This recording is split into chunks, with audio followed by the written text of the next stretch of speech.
right. So we were talking about features, and so this is like I think the second or third segment of this particular lecture. And in this segment, we are going to talk about histogram of gradients. So this is also called HOG or Hawk features.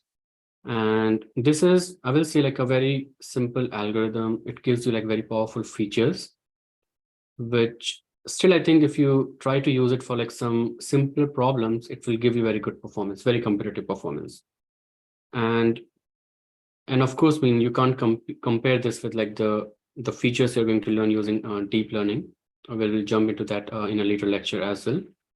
But this is, I think, one of the algorithm which combines actually different techniques, which of course we have learned like throughout the course. And you will see like most of those techniques are being used in this algorithm. So that's actually it's actually quite interesting. Okay, and it's not a very difficult algorithm. So last lecture, I think we were talking about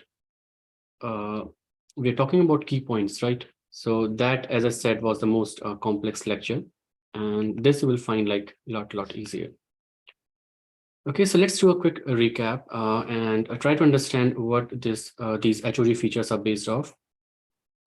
So edge detection, of course, you know by now, you have done an assignment as well, and you know how like to detect edges from your images. Given an input image, for example, as shown on the left here, you can have like different kind of edge detection algorithms. And on the right, it's giving you like what all edges are present in this input image. Okay, so the HOG features is actually based on this. What you will do is first you will have this input image and you will try to extract these edges, and then you will utilize these edges to construct, you can say like manually construct some kind of features, and those features will represent what is present in this input image. Okay, so one drawback, or you can say limitation, or that's also positives as well, but let's first talk about the limitation.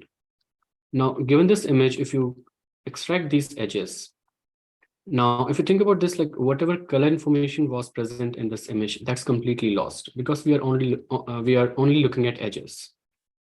Okay, so if you have a problem or a task where color is actually very important, then these kind of features will be like not be very useful because color information is completely lost.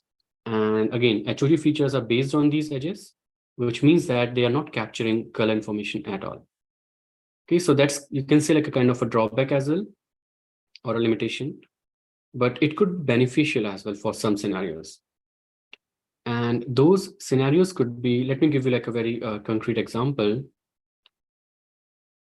For example, you are developing an application in biometrics, right? Or it could be any other application where you can say that the appearance or the color information is actually not useful.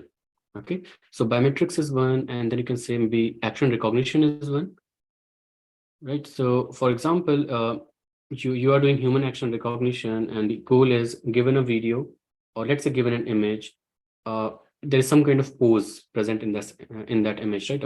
A person is performing, let's say it's hand waving, or it's like something else, like some hand gesture.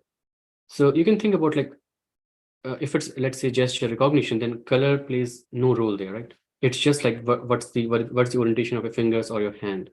That is more important. So in that case, if we use these kind of features, which are like, let's say, edge detection, so this is already filtering out those colors. So it's beneficial because if you train a model, that model might be learning something based off color.